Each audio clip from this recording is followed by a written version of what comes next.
বন্ধ দরজার পেছনে যখন কূটনীতিবিদরা কথা বলেন, তখন কি তারা সত্যটা বলেন, নাকি পর্দার পেছনের খেলাটা সম্পূর্ণ আলাদা, যেটা রয়ে যায় আড়ালেই?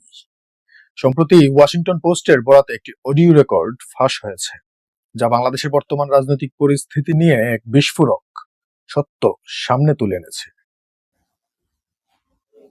A lot of things went right, particularly the macro management of the economy was very good.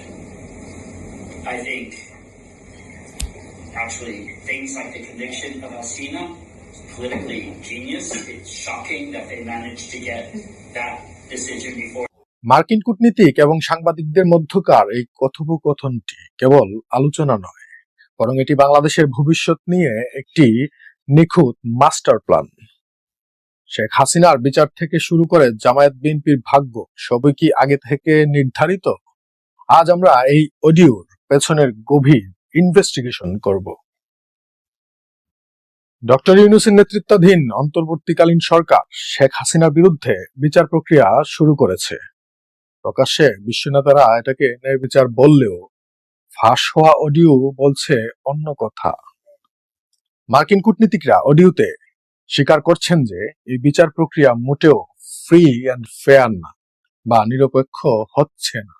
কিন্তু মজার ব্যাপার হলো, তারা এই অসম্পূর্ণ বিচার নিয়েই প্রকাশ্যে সন্তোষ প্রকাশ করছেন। প্রশ্ন জাগে, গণতন্ত্রের কথা বলা দেশগুলো যখন জেনে বুঝে একটি প্রশ্নবিদ্ধ বিচারকে সমর্থন দেয়, তখন তাদের আসল উদ্দেশ্যটা কি? বাংলাদেশের রাজনীতির দুই বড় শক্তি বিএনপি এবং জামায়াত, কিন্তু এই অডিওতে মার্কিন থিঙ্ক ট্যাঙ্কদের ভবিষ্যৎবাণী বেশ অদ্ভুত। কূটনৈতিকদের মতে বিএনপি তার অভ্যন্তরীণ দুর্নীতি আর কোন্দলের কারণে নিজেই নিজের ধ্বংস ডেকে আনবে।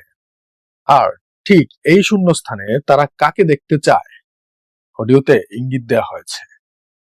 জানেন কাকে দেখতে চায়? জামায়াতকে। জামায়াতকে ক্ষমতায় আনার কৌশলের দিকে আছে তারা। কিন্তু কেন? তারা কি মনে করে জামায়াতকে নিয়ন্ত্রণ করা সহজ হবে এই জন্য? দর্শক, বাংলাদেশ মানেই তৈরি পোশাক শিল্প, আর এই সেক্টরটিকেই এখন লিভারেজ বা চাপের অস্ত্র হিসেবে ব্যবহার করা হচ্ছে।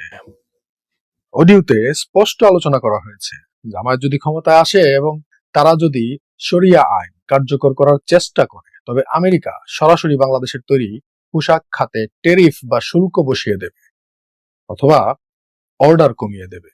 অর্থাৎ অর্থনৈতিক ধস নামানোর হুমকি দিয়ে তারা বাংলাদেশের শাসন ব্যবস্থাকে নিজেদের নিয়ন্ত্রণে রাখতে চায়।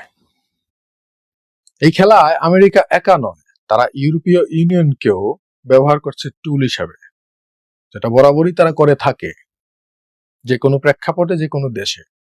অডিও থেকে বোঝা যায়, বাংলাদেশ যদি চীনের দিকে বেশি ঝুঁকে পড়ে, তবে পশ্চিমের বাজারগুলো বাংলাদেশের জন্য বন্ধ হয়ে যাবে, বন্ধ করে দেয়া হবে।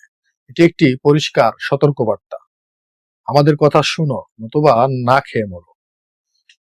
ভূরাজনীতির এই মার পেচে বাংলাদেশ কি কেবল একটি দাবার গুটি হয়ে থাকবে?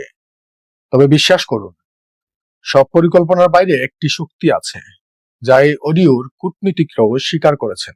তা হলো বাংলাদেশের সাধারণ মানুষ। অডিওতে বলতে শোনা যায়, কূটনীতিকরা অবাক হয়ে লক্ষ্য করেছেন, সংকটের সময় বাংলাদেশের মানুষ নিজেরাই আইন শৃঙ্খলা ফিরিয়ে আনার চেষ্টা করেছে, রাস্তায় নেমেছে, কাজ করেছে। তারা মনে করেন কোন রাজনৈতিক দল নয়, বরং এই সাধারণ মানুষের রেজিলিয়েন্স বা ঘুরে দাঁড়ানোর ক্ষমতাই স্থিতিশীলতার চাবিকাঠি বাংলাদেশের জন্য। ফাঁস হওয়া এই অডিও প্রমাণ করে যে পর্দার পেছনের কূটনীতি অনেক সময় জনমতের চেয়েও নিজেদের স্বার্থকে বেশি গুরুত্ব দেয়। তবে শেষ পর্যন্ত বাংলাদেশের মানুষ কি তাদের সার্বভৌমত্ব রক্ষা করতে পারবে, নাকি বিদেশি শক্তির প্রেসক্রিপশনেই চলবে আমাদের এই দেশ, আমাদের ভবিষ্যৎ? আপনার কি মনে হয়, এই অডিও কি বাংলাদেশের সার্বভৌমত্বের জন্য হুমকি? কমেন্টে আপনার মতামত জানান। আর ভিডিওটি ইনফরমেটিভ মনে হলে শেয়ার করুন এবং সাবস্ক্রাইব করুন পরবর্তী ভিডিওর জন্য। দেখা হচ্ছে পরের ভিডিওতে। ধন্যবাদ।